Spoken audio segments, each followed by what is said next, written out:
우리는 지난 시간에 이 사람을 죽였을 경우에 적용되는 이 사형죄에 대한 규례 이거 살펴봤었죠. Last time we examined the punishment laws that apply when someone kills another person. 예, 근데 오늘 본문은 조금 결이 다르죠. 바로 누군가를 죽이지는 않았지만 다치게 했을 경우, 즉 상해 사건에 대해서 하나님께서 말씀하고 계십니다. Today's passage is a bit different in nature. It deals with God's law when somebody doesn't kill but harms another. 예, 방금 읽었던 우리 출애굽기 21장 18, 19절은요. 사람들이 서로 싸우다가요.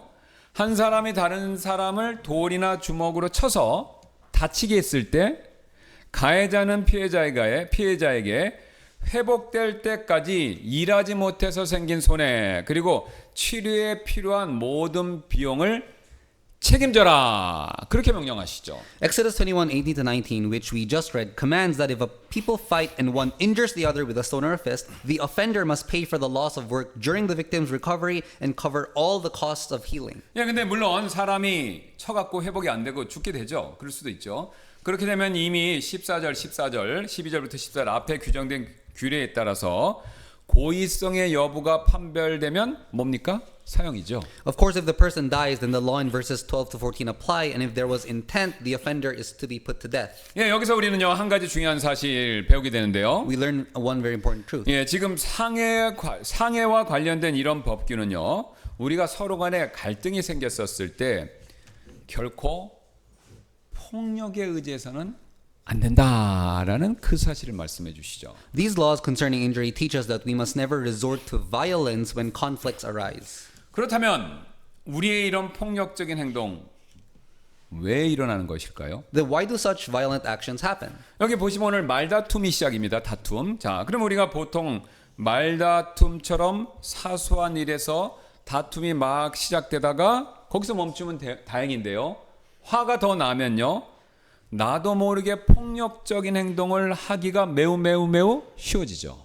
Even small disagreements like arguments can quickly escalate, and when we become angry, it's easy to act violently without even realizing. 예, 그래서 잠언 15장 18절은 이렇게 경고하고 있습니다. That's why Proverbs 15:18 warns us. 몹시 노하는 자는 다툼을 일으키나 분노하기를 더디하는 자는 다툼을 그치게 하느니라. A wrathful man stirreth up strife, but he that is slow to anger appeaseth strife. 네, 여러분 우리가 다른 사람들이 잘못하는 거 볼 때 화가 나는 것 지극히 정상이고 자연스러운 일이죠. It's natural for us to feel angry when we see others doing wrong. 네, 성경은요 절대로요 정당한 이유로 화내는 거 이걸 죄라고 말하지 않고 있습니다. Therefore, the Bible does not say that being angry for a just cause is a sin. 그러나 아무리 정당한 이유로 화가 났다고 하더라도 그 분노를요 통제하지 않으면 지난번에 살펴본 것처럼 죄로 발전할 수 있다라는 사실을 다음과 같이 성경이 또한 경고하고 있죠. But the Bible warns us that even if our anger is justified, if we fail to control it, it can develop into sin. 예, 우리가 잘 아는 에베소서 4장 26절 27절 말씀이죠. 너희는 화를 내도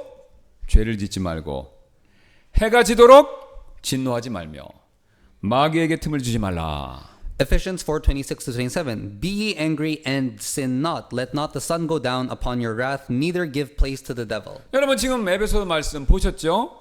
화내는 것을 죄다 절대 이렇게 말씀하고 있지 않죠. The passage in Ephesians doesn't say that being angry itself is a sin. 그러나 화가 났다는 이유로 오늘 출애굽기 말씀처럼 다른 사람을 폭행했을 때 이게 바로 죄가 됩니다. However, when anger leads us to strike others, that is when it becomes sin. 그리고 설령 이런 죄를 짓지 않았다 하더라도 그리고 또 이렇게 죄를 짓지 않으려면 여러분 화가 나더라도 그 화는요 그날의 화는요 반드시 그날에 풀으셔야 합니다. And to avoid committing such sin, the Bible tells us to resolve our anger before the day ends. 왜 그렇습니까?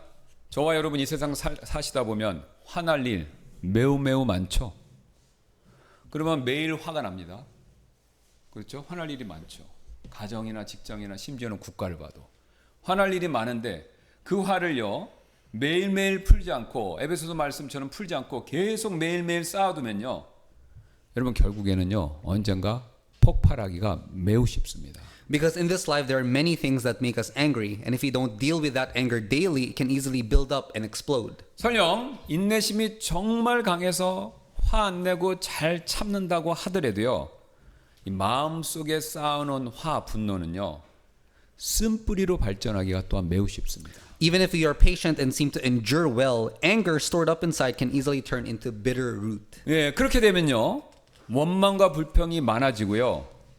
매사를 봐도 삐딱하니 부정적으로 보기 시작합니다. As a result, complaining increases and we begin to see everything through a negative lens. 근데 여기서 끝나는 게 아니라요. 그런 식으로 우리의 마음과 시각이 바뀌면요. 감사는 줄어들고요. 믿음도 약해지고요. 결정적으로 하나님 말씀에 대한 신뢰 이게 확 떨어집니다. And when that happens, gratitude fades, faith weakens, and our trust in God's word diminishes. 그래서요. 여러분 이런 분 보신 적 있나 한번 생각해 보세요. 화 잘 내는 사람 치고 믿음 좋은 사람 보셨습니까? That's why there is no one who is quick-tempered and also strong in faith. 또 화를 쉽게 내는 분 치고 감사 열심히 잘하시는 분 그런 분 보신 적 있으시나요? Also, no one who gets angry easily is known for being thankful. 그리고 늘 화가 나서 골이 난 사람 치고 늘 쉬지 말고 기도하는 분 보신 적 있으신가요? And no one who is constantly angry is known to be diligent in prayer. 제가 지금까지 목회자로서 여러 교회를 섬기면서 화를 잘 내는데 믿음이 좋으시고요. 화 잘 내는데 감사 잘하시고요.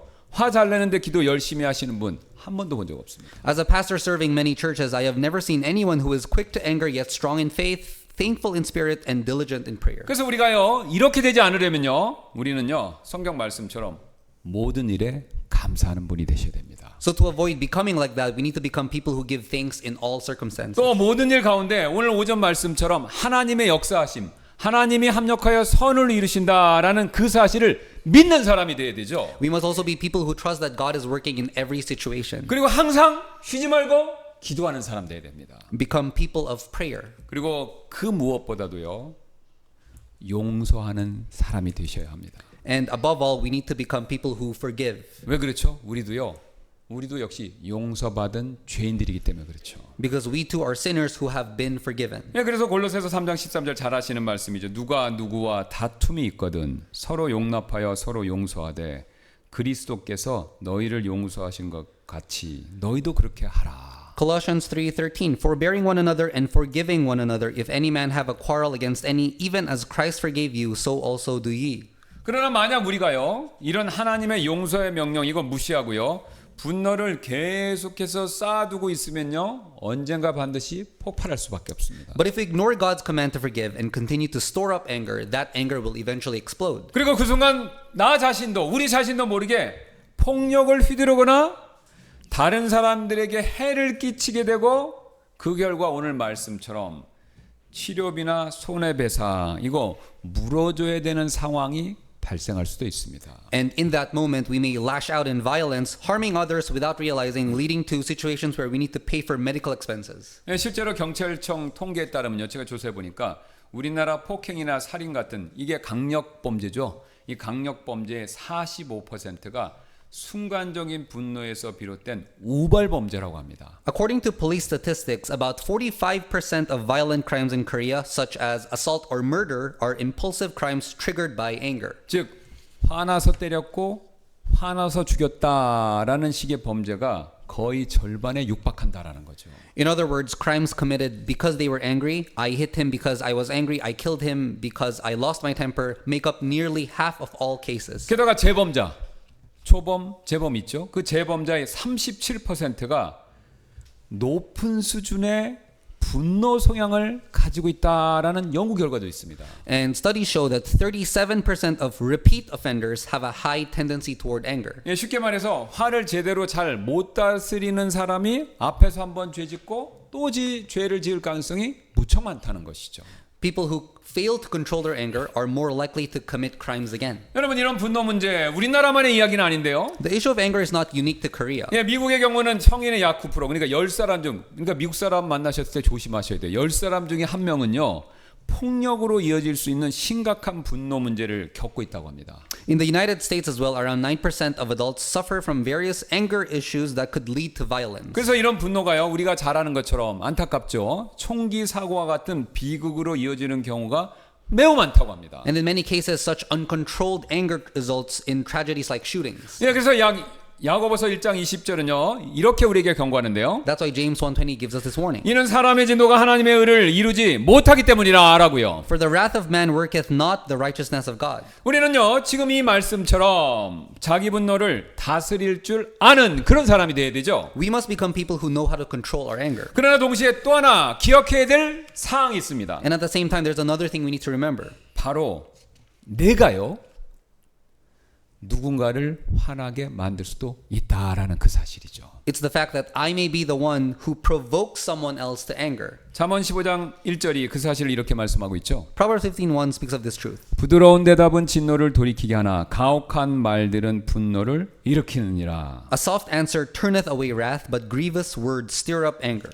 사실 내가 꼭 화를 안 내더라도요.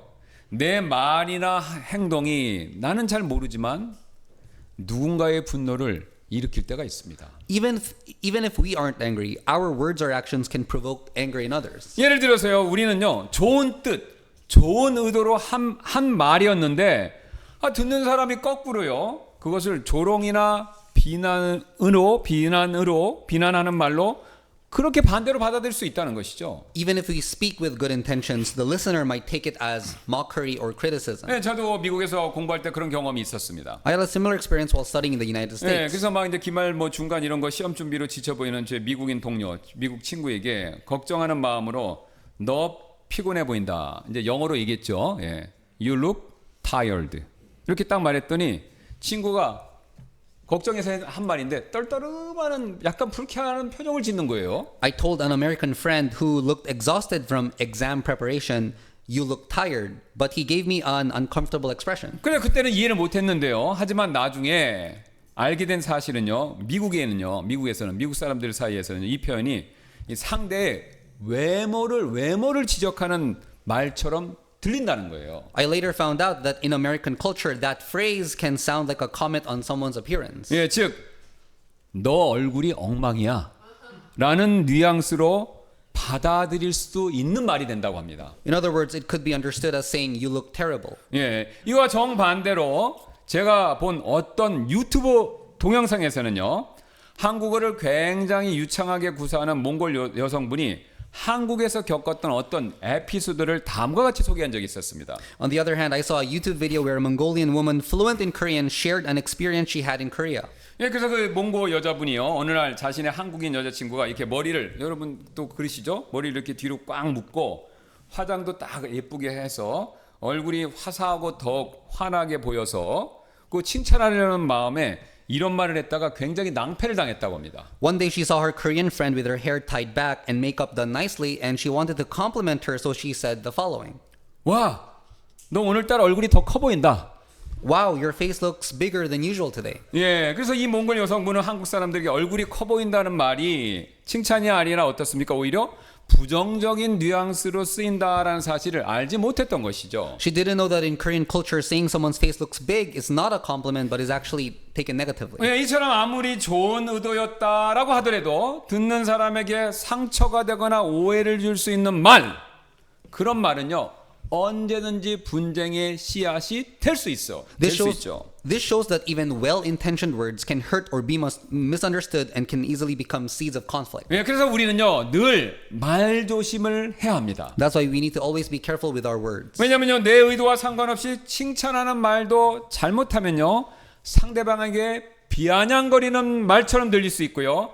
몰라서 가르쳐주는 말도 잘못하면요 면박을 주는 말처럼 들릴 수가 있기 때문에 그렇습니다. Because regardless of our intentions, a compliment can sound like sarcasm and helpful comments can sound like rebuke if not expressed wisely. 예, 그래서 성경은 이렇게 우리에게 말씀하고 있죠. That's why the Bible says this. 예, 골로새서 4장 6절 말씀입니다. 너희의 말을 소금으로 간 맞추어서 항상 은혜가 있게 할지니. Colossians 4:6 Let your speech be always with grace, seasoned with salt. 또한 분노의 문제 이것은요 우리 자녀들에게도 해당이 되는데요. Anger also applies to our children. 사실 아이들이 부모님 말씀을 귀담아 듣지 않거나 반항하는 경우 그 원인 잘 살펴보면요 단순히 애들이 고집이 세서가 그것만이 아니라요 부모에 대한 내면의 분노 거기서부터 비롯되는 경우가 의외로 더 많이 있습니다. When children ignore their parents' words or rebel, it's often not just because of stubbornness, but it comes from a deep-seated anger towards their parents. 이거 제 의견이 아닙니다. 그 사실을 에베소서 6장 4절 이렇게 말씀합니다. Ephesians 6:4 speaks this truth. 또한 너희 아버지들아 너희 자녀들을 노엽게 하지 말고 다만 주의 교육과 훈계로 양육하라. And ye fathers, provoke not your children to wrath, but bring them up in the nurture and admonition of the Lord. 여러분 아이들이요 정서적으로 성품상 이렇게 건강하게 자라기 위해서는요 단지 배만 부른다고 만사가 저절로 해결되는 것이 절대로 아닙니다. For children to grow up emotionally healthy, simply feeding them is not enough to solve everything.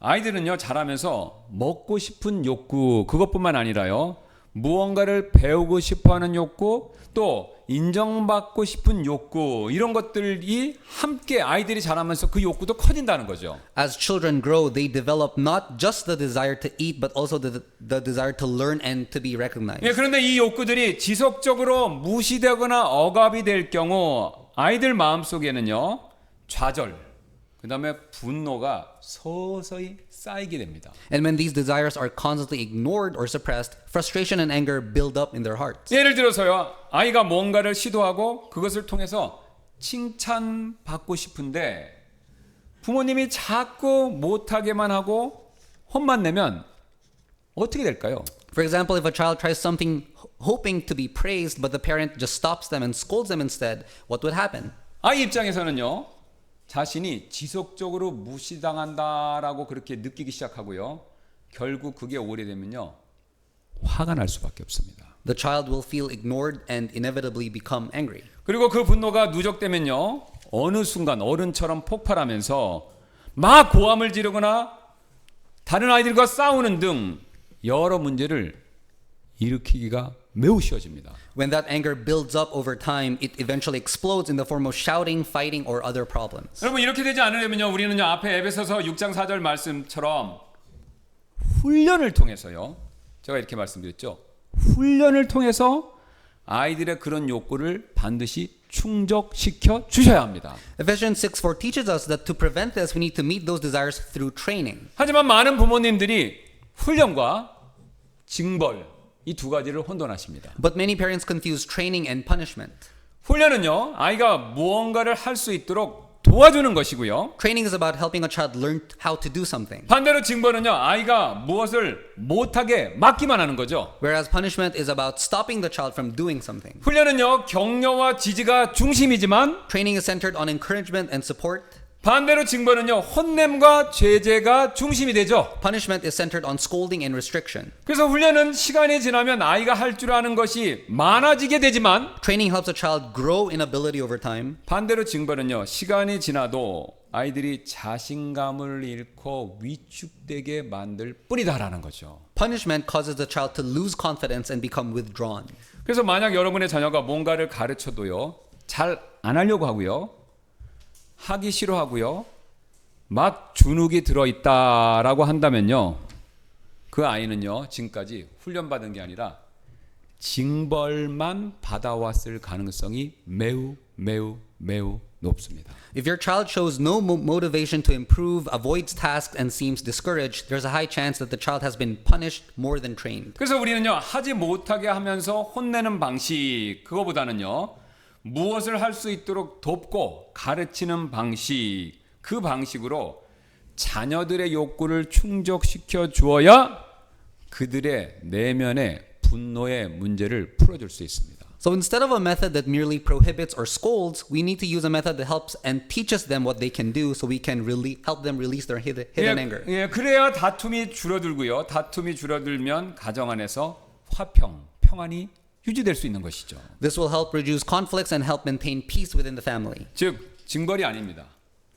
주의 교육으로 아이들을 훈련시켜야 아이들의 분노를 가라앉혀서 서로 다투는 일을 막을 수 있습니다. We must raise our children with the Lord's instruction, not with punishment, so that they can calm their anger and prevent conflict. 예, 우리는 지금까지 서로 간의 갈등과 다툼이 생기더라도 폭력 사용하면 안 된다라는 사실을 살펴봤죠. We have seen that even when conflicts or disputes arise between people, we must not resort to violence. 왜 그렇죠? 하나님께서는요 폭력을 사용했을 때 이에 대한 철저한 책임 이걸 물으시기 때문이죠. Because God holds us accountable when we use violence. 그리고 이를 위해서 우리는요 분노의 문제를 잘 통제해야 된다라는 사실도 이어서 살펴봤죠. We also learned that we must manage the issue of anger as well. 그런데 이런 폭력의 문제 여기서만 멈추는 것이 아닙니다. 오늘 본문을 보니까 The issue of violence doesn't stop here. 이런 폭력의 문제에 대한 책임은요 그 당시 존재했었던 노예에 대해서도 예외가 아니었다라는 거죠. Responsibility for violence was not exempt even when it came to slaves in that time. 20절 다시 한번 보시겠습니다. Let's look at verse 20. 예, 또 만일 어떤 사람이 자기 종이나 여종을 막대기로 쳐서 그 사람의 손 밑에서 그가 죽으면 그는 반드시 형벌을 받을 것이니라. And if a man smite his servant or his maid with a rod and he die under his hand, he shall be surely punished. 그 당시에는요 종 노예를 훈계하는 수단으로 막대기를 사용하는 거 그게 금지되진 않았습니다. 그게 인정되는 수단이었죠. At that time, it was accepted to use a rod as a means of disciplining a servant. 왜 그렇죠? 노예는 어쨌든 법적으로 그 주인의 재산이기 때문에 그렇죠. Because legally, a slave was considered the owner's property. 그러나 주인은요 어떤 식으로든지 노예를 다치게 할 권리까지는 없었다는 겁니다. But the master didn't have the right to injure the slave in any way. 왜 그렇죠? 비록 그가 노예이기는 하지만요 하나님 보시기에는요 그나 주인이나 똑같이 하나님의 형상으로 만들어진 존귀한 존재이기 때문에 그렇습니다. Because even though he was a slave in God's eyes, he was equally created in the precious image of God, just like his master. 그래서 노예가 구타로 인해서 죽으면요 주인은 살인죄를 저지른 것으로 적용이 되기 때문에 그 역시 고의성이 입증되면 사형에 처해졌습니다. Therefore, if a slave died as a result of being beaten, the master was guilty of murder and to be put to death. 그런데 오늘 보시니까요 21절 가서 보세요. 21절에서는요 예외 조항이 주어졌죠. But verse 21 says an exception. 그럼에도 불구하고 만일 그가 하루나 이틀을 살아 있으면 그는 형벌을 받지 아니하리니라고요. Notwithstanding, if he continue a day or two, he shall not be punished. 만약 종이 매맞고도요 하루나 이틀 정도 생존했다면 그 주인은 꼭 사형을 당한 것은 아니었다라는 거죠. If the slave survived for a day or two, the master was not to be put to death. 왜 그렇죠? 최소한 주인이 종을 그 자리에서 죽이려는 의도가 없었다라는 것이 고려되고 있기 때문에 그런 거죠. Because it was taken into account that the master had no intent to kill the slave at that moment. 예, 여기서 우리는요 한 가지 또한 중요한 사실 배우게 되는데요. We'll learn one very important truth. 예, 하나님께서는요 우리의 죄를 우리의 과실을 따지실 때 우리의 행동보다는 우리의 의도를 항상 먼저 우선시하신다라는 그 사실이죠. God prioritizes our intentions over our actions when judging our sins. 여러분 이제 성경 보시는 분은 아시겠지만요. 하나님께서는요. 사람의 겉모습이나 단순한 행위보다 그 사람의 마음과 동기와 의도를 보신다라는 사실을 성경은 창세기부터 계시록까지 일관되게 강조해서 말씀하고 있죠. The Bible consistently emphasizes that God looks not at the outward appearance or mere actions, but at the heart, the motive, and the intention behind them. 왜냐면요. 하나님은요. 사람의 동기 이거 꿰뚫어 보시고요. 단지 겉으로 드러난 행동만이 아니라 그 행동의 내면적인 이유와 목적에 대해서도 똑같이 판단하시기 때문에 그렇죠. Because God sees through human motives and judges the internal reason and purpose behind it. 그래서 오늘 말씀처럼 폭력죄 이거 저질렀다라고 하더라도요. 그 범죄 행위보다 의도를 먼저 따지신다라는 겁니다. So even in cases of wrongdoing, God weighs the intent more than the act. 근데 여러분 하나님께서 의도를 중요시하는 것은요. 범죄뿐만 아니라 악한 일뿐만 아니라 선한 일에 있어서도 의도를 중요시하는 것은 똑같습니다. God's emphasis on intent applies equally to the good deeds we do. 예, 그래서 우리가 쉬운 예로 지금 우리가 예배를 이렇게 드리거나 어떤 선한 행위 이거 실천했다고 하더라도요. 우리 마음 안에 진실한 동기, 진실한 마음 이런 것이 없다면요. 하나님께서는요 그것을 인정하지 않으실 수도 있습니다. So if we offer worship or perform good deeds, if they are not done with a sincere heart and intention, God doesn't accept them. 여러분 대표적인 예로 구제 이거 굉장히 귀하고 선한 일이지 않습니까? 그런 구제라는 것을 사람에게 보일 목적으로 만약에 그 동기를 가지고 실천했다면요. 하나님께서는 그것을 절대 인정하지 않으신다는 겁니다. Even charitable acts like giving to the poor, if done just to show off, are not acknowledged by God. 근데 제 얘기가 아니라 예수님께서 마태복음 6장 1절에서 그 사실을 이렇게 이미 밝히셨죠. Jesus spoke of this truth in Matthew 6:1. 너희는 사람들에게 보이려고 그들 앞에서 너희 구제를 행하지 않도록 주의하라. 그렇지 않으면 하늘에 계신 너희 아버지께 너희가 보상을 받지 못하느니라 라고요. Take heed that ye do not your alms before men, not to be seen of them, otherwise ye have no reward of your Father which is in heaven. 예, 그래서 영국의 유명한 청교도 설교자인 존 오웬 이 목사님이 계신데요. 이런 이런 말씀하셨습니다. 하나님은 의무보다 그 마음을 원하신다. 이렇게 말하고요. 하나님 앞에서의 모든 순종은 단순한 의무가 아니라 하나님을 사랑하는 마음에서부터 시작되어야 됩니다. 라는 사실을 지적했습니다. That's why the famous English preacher John Owen said, God desires the heart more than duty, emphasizing that obedience before God must begin not from mere obligation but from the heart that loves Him. 여러분 그래서 쉽지 않은 일이지만요. 우리는 스스로에게 늘 이렇게 되물어야 되는데요. 나는 지금 하나님 앞에서 올바른 마음과 올바른 동기로 살아가고 있는가? 이 질문입니다. So we need to ask ourselves, am I living before God with the right heart and pure motives?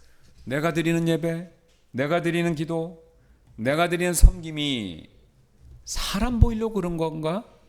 아니면 하나님을 향한 진실한 사랑, 거기에서 나오는 건가? 이거 고민해 보셔야 된다는 거죠. Is my worship, my prayer, and my service driven by a desire to be seen by others or by sincere love for God? 이뿐만이 아닌데요. That's not all. 오늘 본문으로부터 우리는 또 다른 중요한 사실 한 가지를 더 배우게 되는데요. Today's passages teaches us an important truth. 하나님께서는 우리가 폭력이 없는 평화로운 공동체를 지향하기를 원하신다라는 그 사실을 우리에게 가르쳐주고 계시죠. God desires us to pursue a peaceful community free from violence. 여러분 잘 생각해 보세요. 하나님께서는요 그 당시 인권의 사각지대에 놓여 있었던 노예들에 대한 폭력조차 금하고 계시죠. God even forbade violence against slaves who were often overlooked in terms of human rights at that time. 이것은요 하나님께서 신분고하 이거 막론하고요 누구든지 폭력을 사용해서는 안 된다라는 사실을 분명하게 말씀하고 계신 것이죠. This shows that God commands everyone, regardless of status, not to use violence. 그래서 우리는요 우리 사회에서뿐만 아니라 가정이나 교회에서도 일체 폭력 사용 이거 금지해야 됩니다. So we must be careful to avoid any use of violence not only in society but also within homes and churches. 쉬운 예로 가정에서 아이들을 체벌할 때 그 체벌이 폭력이 되지 않도록 늘 조심해야 되는데요. When disciplining children at home, we must be careful that discipline does not turn into violence. 물론 성경에서 분명히 아이들에 대한 체벌 다음과 같이 허용하고 있죠. The Bible does clearly permit discipline for children in the following way. 잠언 23장 13절입니다. 아이를 바로잡는 것을 금하지 말라. 이는 내가 그를 회초리로 때릴지라도 그다음 뭡니까? 그가 죽지 않을 것이기 때문이라. Proverbs 23:13 Withhold not correction from the child, for if thou beatest him with the rod, he shall not die. 어떤 부모님들은요. 요 딱 오늘 이 말씀만 읽고 잠언 말씀만 읽고요. 아이들을 굉장히 심하게 죽지 않는다니까 굉장히 심하게 체벌하는 부모님들이 있어요.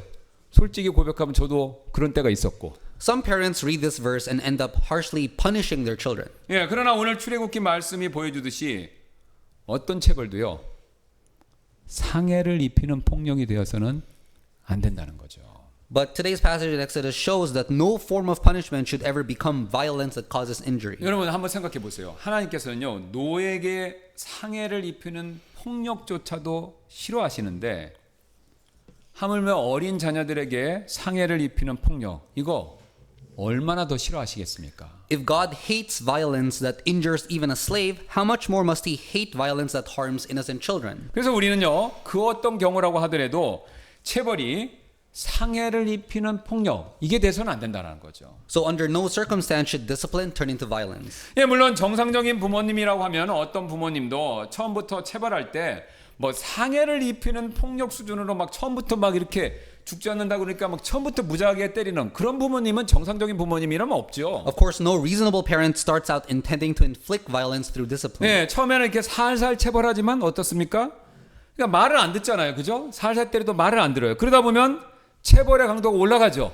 그럼 체벌의 강도가 올라가다 보면 나도 모르는 사이에 폭력의 경계에 다다르게 된다라는 겁니다. At first, the punishment can be mild, but as the child doesn't respond, the intensity increases until the parent unknowingly crosses the line into violence. 여러분 이렇게 되지 않으려면요. 앞에서 이미 제가 한번 말씀드렸듯이 징벌과 훈련의 개념 이거를 명확하게 구별하셔야 됩니다. So to avoid this, we need to distinguish between punishment and training. 즉 아이들을 바로잡긴 바로잡아야 되는데 징벌을 통해서 바로잡으려고 하시지 말고요.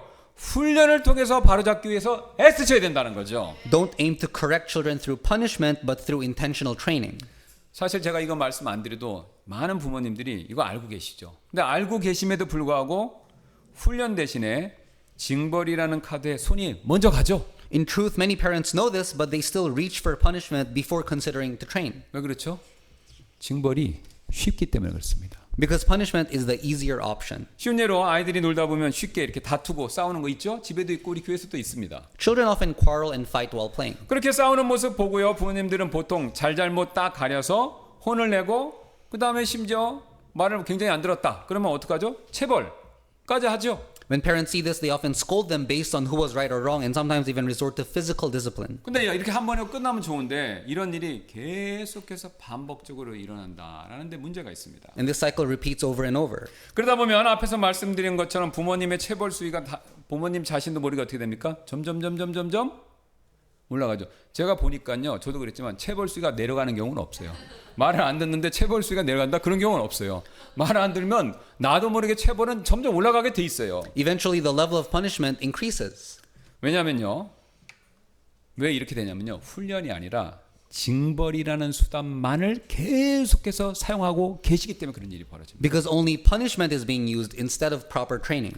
여러분 훈련시키시려면요, 우선 아이들이 왜 서로 다퉜는지 그 상황을 정황을 잘 살피시고 그런 상황이 생기지 않도록, 그런 상황 가운데 아이들이 두지 않도록 그런 조치를 먼저 취하셔야 됩니다. To properly train children, parents must first understand why the conflict happened and take steps to prevent similar situations. 여러분 불장난에서 사고 쳤으면요, 불장난을 할 여건을 만들지 말아야지. 불장난을 할 여건 만들어 놓고 불장난했다고 맨날 때려보세요. 소용이 없죠. 또한 아이들이 왜 서로 다투었는지 아이들의 마음의 의도가 있어요. 마음의 의도도 또 살피고 헤아리셔야 되고요. They must try to understand the motives behind the children's actions. 그리고 아이들이 문제가 되는 그런 마음 상태, 환경도 통제하셔야 되고 마음도 통제하셔서 그런 마음 상태에 빠지지 않도록 평소에 늘 관리하고 힘들지만 신경을 쭉 쓰셔야 됩니다. They must continually care for and guide their children so that those harmful attitudes don't take root. 여러분 집에서 흔히 기르는 난초 있죠? 그 난초 중에 알아보니까요, 희귀 품종은요 2억이 넘는 것도 있다고 합니다. Some rare orchids kept as houseplants are said to be worth over 200 million won. 그러나 여러분 아무리 비싸다고 하더라도요, 화분에 그냥 아무렇게나 심어 놓아서는요 절대로 잘 자랄 수 없는 것이 바로 난초입니다. But no matter how expensive it is, an orchid will not thrive if left in a pot without care. 여러분 잡초는 아무렇게나 줘도 잘 자라지만요, 난초는 절대 그렇지 않죠. Weeds may grow on their own, but orchids are the complete opposite. 예, 매일 분무기로 그냥 물도 주면 안 되고, 분무기죠. 분무기로 매일 물 주고 햇볕도 쬐게 해주고 그 다음에 통풍도 시켜줘야 되고 신경 무지하게 써야 됩니다. They must be misted daily, given sunlight, and kept well ventilated. 그것도 내 마음대로 하면 안 돼요. 정해진 시간에 정해진 양에 따라서 매일 규칙적으로 난초가 돌아가실 때까지 계속해서 해야만 그 난초가 잘 자랄 수 있다는 거죠. And all of this must be done with strict consistency in timing and quantity for the orchid to grow well. 여러분 2억짜리 난초도요 이렇게 신경을 써야 한다면 값으로 그 가치를 환산할 수 없는 우리 아이들, 이거보다 더 신경 쓰는 거 그거 맞는 거 아닙니까? If we care this much for orchid, shouldn't we care even more for our children whose value is beyond measure? 여러분 난초가 잘 안 자란다고 난초한테 소리 지르고 화낸다고 난초가 잘 자라는 거 아니지 않습니까? Yelling at or getting angry with an orchid won't help it grow. 예, 아이들도 똑같습니다. 잘못한다고요 소리 지르거나 화를 낸다고 절대로 아이들이 알아서 잘 자라는 것이 아니다라는 거죠. Shouting at or getting angry with children will never help them grow properly. 여러분 이 사실을 우리는 꼭 명심하셔야 되는데요, 체벌이 아니라요 훈련만이 자녀 교육에 있어서 성과와 열매를 맺을 수 있다라는 그 사실 항상 명심하셔야 됩니다. We must remember that only training, not punishment, can bear true fruit in raising children. 예, 지금까지 우리는요 하나님께서 폭력의 사용 금지하신다라는 사실을 살펴봤죠. We have seen that God forbids the use of violence. 예, 그리고 이를 위해서 노예들조차도 폭력으로부터 보호하신다라는 사실도 배웠고요. We have learned that even slaves are protected from violence under God's law. 네, 이것이 오늘 본문이 말하는 전부가 아닌데요. But that's not all. 예, 하나님께서는요 이 세상에 아직 태어나지 않은 태아들까지도 다음과 같이 보호해 주시죠. God also extends His protection to unborn children. 22절 보겠습니다. Let's look at verse 22. 만일 사람들이 싸우다가 아이를 가진 여인을 다치게 하여 그녀의 열매가 그녀에게서 나왔으나 다른 손해가 뒤따르지 아니하였으면 그는 그 남자의 남편이 요구하는 대로 반드시 형벌을 그가 받되 재판관들이 결정하는 대로 그는 지불해야 할지니라. If men strive and hurt a woman with child so that her fruit depart from her, and yet no mischief follow, he shall be surely punished according as the woman's husband will lay upon him, and he shall pay as the judges determine. 예, 사실 임신한 산모가 잘못 맞았을 때 산모와 태아 모두 다치거나 심지어는 죽을 수도 있죠. If a pregnant woman is struck, both the mother and the baby can be injured or even die. 그래서 아기와 산모 둘 중에 한 사람에게 심각한 부상이 따랐다, 부상을 입었다라고 하면요, 그 상처를 입힌 사람은 지금 엄격한 처벌을 받아야 된다라고 하나님 말씀하십니다. So if the baby or the mother suffered serious injury, the one who caused the harm had to be strictly punished. 게다가 어머니와 아이가 살아남았다고 하더라도 그 남자는요, 그러니까 무사히 나왔다고 하더라도 때렸다는 이유만으로 그 남자는 재판관들의 결정에 따라서 벌금을 내야 했습니다. Even if mother and child both survived, the man is still required to pay a fine. 왜냐하면요, 그의 경솔하고 폭력적인 행동이 사회에서 가장 취약한 두 사람, 누굽니까? 그 당시 사회에서 여자와 태어나지 않은 아기를 위협했기 때문이죠. Because his careless and violent action endangered the two most vulnerable people in society, 여기서 우리는요, 예, the mother and the unborn child. 예, 여기서 우리는 또 다른 중요한 사실 더 배우게 되는데요. We learn an important truth. 예, 바로 우리가 입힌 피해가 의도적이지 않다고 하더라도 하나님께서는요, 우리에게 그 책임을 반드시 물으신다라는 거죠. Even if the harm we caused was unintentional, God still holds us accountable. 왜냐하면요, 이것은 단순히 금전적인 배상의 문제, 이거 돈으로 해결하는 문제를 넘어서요, 상대방과 화해를 위해서는요, 배상이 꼭 필요한 일이기 때문에 그렇습니다. Because it's not just about financial compensation, it's essential for genuine reconciliation. 만약에 이런 최소한의 배상이 없다면요, 피해를 입은 사람들은요, 가해자와 화해하기가 매우 어려워질 수 있죠. Even with this minimum form of restitution, it would be difficult for the victim to reconcile with the offender. 그래서 우리는요, 진정으로 누구와 갈등이 있었을 때 화해를 원한다면요, 이 말로만 미안함을 표현해서는 안 되군요. 자신이 피해를 준 그 일에 대한 책임까지 져야 된다는 겁니다. So if we truly desire peace, we must not stop at the words of apology, but take responsibility for the harm we caused. 여러분, 하나님과 우리 관계 생각해 보세요. 우리가 하나님 앞에서 잘못한 죄에 대해서 하나님이 그냥 용서해 주신 게 아니죠. 예수 그리스도의 십자가를 통해서 값을 치르게 하시고 그 값을 통해서 하나님과 우리가 화해하게 될 수 있었다는 겁니다. If the price for our sin had not been paid through the cross of Jesus Christ, we too could not have been reconciled with God. 여러분, 이처럼요, 화해하는 일에는요, 대가가 요구됩니다. Reconciliation always comes at a cost. 제가 올해 초 구정에 저희 어머니 댁을 방문하고 집으로 이렇게 돌아오는 길에 경미한 이 자동차 접촉 사고를 당했습니다. Earlier this year, on the way home after visiting my mother during the Lunar New Year, I had a minor car accident. 예, 여기 신호등이 있어서 거기 앞에 신호등에 딱 정차하고 있는데 뒤따라오던 어떤 차가 이게 도로가 살짝 얼었습니다. 그 살짝 얼은 빙판길에 미끄러지면서 제가 운전하고 있던 교회차 뒷 범퍼를 이렇게 쭉 제가 이렇게 봤어요. 수고해서 이렇게 봤더니 차가 브레이크를 밟았어요. 근데 그게 멈추지 않고 쭉 내려오면서 이 교회차 뒷범퍼를 딱 받았습니다. While I was stopped at a traffic signal, a car behind me slid on the icy road and slightly bumped into the rear bumper of our church's newly bought car. 그래서 제가 유튜브 사고 대책법에 따라서 일단 핸드폰을 빨리 들고 밖으로 나갔죠. 이제 빨리 증거 포착하고 해야 되니까 나갔는데 그 상대방 운전자가 먼저 나와서요, 제 차를 이렇게 살피더니 이런 말을 했습니다. As I grabbed my phone and got out, the other driver had already stepped out and was inspecting my car, saying this. 100% 제 과실입니다. 정말로 죄송합니다. 빙판길이 있었다는 것을 전혀 몰랐습니다. It's 100% my fault. I'm truly sorry. I didn't realize there was ice on the road. 그러면서요, 그분이요, 주머니를 딱 꺼내도 자기 명함까지 건네주면서 자신이 국민은행 여의도 지점 대출 담당 과장인데 돈 필요하시면 잘해드릴 테니까 언제든지 오라는 거예요.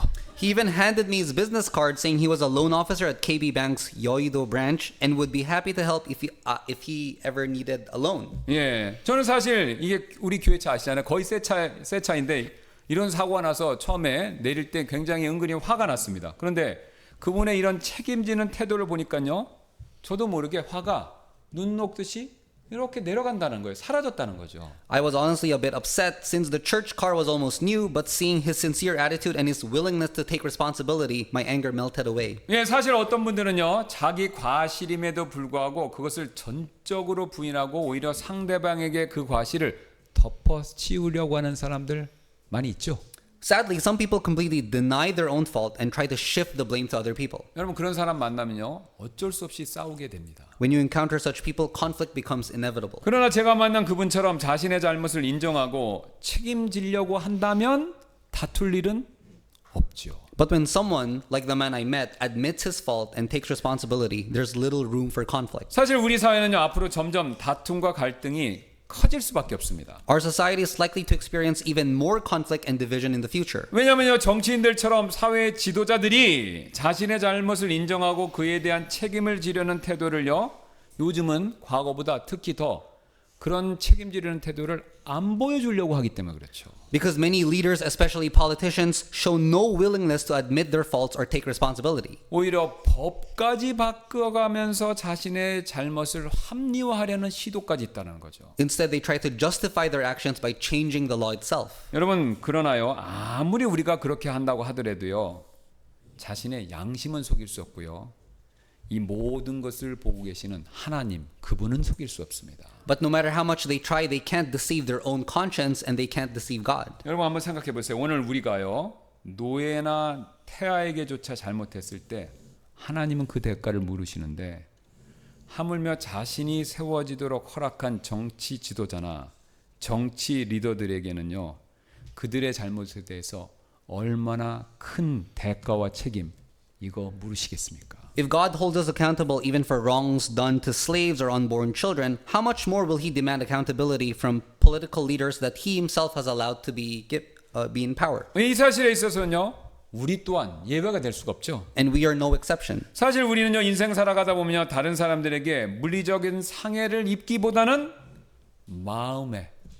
마음의 상처를 입을 때가 더 많습니다. In life, we often wound others emotionally more than we ever harm them physically. 그래서 우리가 누군가에게 물리적인 상해를 입혔다면, 내가 잘못해서 누군가 물리적인 상해를 입혔다면 당연히 그것에 대한 책임을 져야 하고요, 이와 똑같이 다른 사람의 마음의 상처를 입혔다면 역시 우리는요, 그 부분에 있어서 책임을 다하는 모습을 하나님 앞에서 보여줘야 합니다. So if we commit physical harm, we need to take responsibility. And if we've caused emotional harm, we need to show a sense of accountability. 사실 어떤 분들은요, 다른 사람들에게 잘못해놓고 하나님께만 회개하면 되지 사람들에게까지 인정하고 사과할 필요 없다, 이렇게 믿는 분이 계십니다. Some people believe that if they repent to God, they don't need to apologize to the person they've harmed. 예, 그런 분들에 대해서 예수님께서 마태복음 5장 23절 24절에서 이렇게 말씀하셨죠. But Jesus said the following in Matthew 5:23-24. 그러므로 만일 내가 예물을 제단으로 가져오다가 거기서 내 형제가 너를 대적하는 일이 있다는 것을 기억하면 내 예물을 제단 앞 그곳에 놓아두고 내 길로 가서 먼저 내 형제와 화해하라. 그 후에 와서 내 예물을 드리라. Therefore, if thou bring thy gift to the altar and there rememberest that thy brother hath aught against thee, leave there thy gift before the altar and go thy way. First be reconciled to thy brother and then come and offer thy gift. 여러분 지금 예수님께서는 분명히 하나님께 나오기에 앞서서 사랑과 화해할 거, 이거 강조하고 계시죠. Jesus is emphasizing reconciliation with others before coming to God. 그래서 우리가 누군가에게 상처를 주었다면요, 그 잘못을 인정하고요, 관계 회복을 위해서 우리는요, 책임을 다하는 모습을 보여줘야 합니다. So if we have hurt someone, we need to acknowledge our fault and take responsibility for restoring the relationship. 즉 사과하고요, 잘못한 게 있다면 용서를 구해야 하고요, 그리고 필요하다면 밥이라도 한번 사줘야 되죠. That means we should apologize, ask for forgiveness, and if needed, even buy them a meal. 이것이 복음을 믿는 그리스도인의 태도입니다. This is the attitude of a believer in the gospel. 왜냐하면 하나님께서는요, 단지 죄를 사하실 뿐만 아니라 우리와 하나님 사이, 또 사람과 사람 사이에 화해를 이루시는 분이시기 때문에 그렇죠. Because God not only forgives sin, He's the one who brings reconciliation. 그리고 하나님께서는요, 우리에게 복음을 통한 화해의 사역, 이것까지 맡기셨기 때문에 그렇죠. That's why God has entrusted us with the ministry of reconciliation through the gospel. 예, 그 사실을요 사도 바울이 이렇게 고린도후서 5장 19절에서 말씀한 적이 있지 않습니까? The Apostle Paul speaks of this truth. 즉 하나님께서 그리스도 안에 계셔서 세상을 자신에게로 화해하도록 하시며 그들의 범법을 그들에게 전가하지 아니하시고 화해하는 말씀을 우리에게 맡기셨느니라. To wit, 우리에게 맡기셨다는 거죠. To wit, that God was in Christ reconciling the word unto himself, not imputing their trespasses unto them, hath committed unto us the word of reconciliation. 그리스도의 십자가는요 하나님과 인간과 인간 사이의 단절 이것을 회복시키는 화해의 복음이 됩니다. The cross of Christ is the gospel of reconciliation that restores the broken relationship between God and humanity and between people. 그리고 우리는요 이제 그 화해하게 하는 복음의 말씀을 전하는 화해의 대사로서 부름을 받았죠. And now we are called to be ambassadors of reconciliation, proclaiming this message. 그래서 우리가 누군가에게 상처를 주었을 때 단지 회개만 하는 것이 아니라요 책임지고 화해를 이루는 것이 복음의 말씀에 순종하는 길이 됩니다. Therefore, when we hurt someone, true obedience to the gospel is not just repenting to God, but also taking responsibility. 그래서 우리는요 그리스도인으로서 잘못이 있다면 다른 사람에게 책임 있게 사과하고요 먼저 화해의 손을 내미는 사람들이 되어야 합니다. As Christians, we must be the ones who sincerely apologize and reach out first to make peace. 그럼 우리 이 시간 잠시 기도하는 시간 갖도록 하겠습니다. Let's take a moment to pray. 우리는 오늘 말씀 통해서 다른 사람에게 피해와 상처를 주지 말아야 한다라는 사실을 배웠죠. We learned that we must not cause harm or hurt others. 여러분 제가 알기로는요. 지금 여기 계신 분들은요. 다른 사람들에게 물리적인 피해와 상처를 주실 분 아무도 없습니다. As far as I know, no one here would ever intentionally cause physical harm. 하지만요. 우리 모두는요. 다른 사람들에게 마음의 상처와 감정상의 피해를 주는 일에 있어서는요. 예외인 사람이 아무도 없다는 것이죠. But none of us are completely free from having hurt others emotionally or wounded someone's heart. 그러므로 지금 이렇게 기도하시지 않겠습니까? So why not pray with me now in this way? 주님, 제가 의도하지는 않았지만 누군가의 감정을 다치게 하거나 누군가의 마음에 상처를 준 적이 혹시 있다면 용서해 주세요.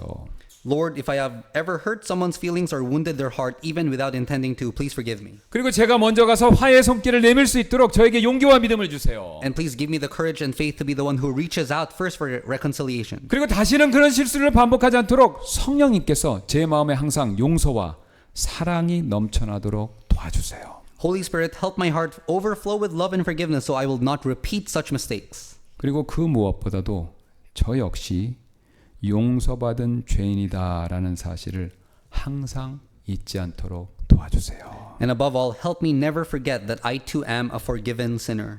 제가 먼저 기도하고 이후에 있을 초청 시간에 모두 함께 이런 기도를 드리는 시간 갖도록 하겠습니다.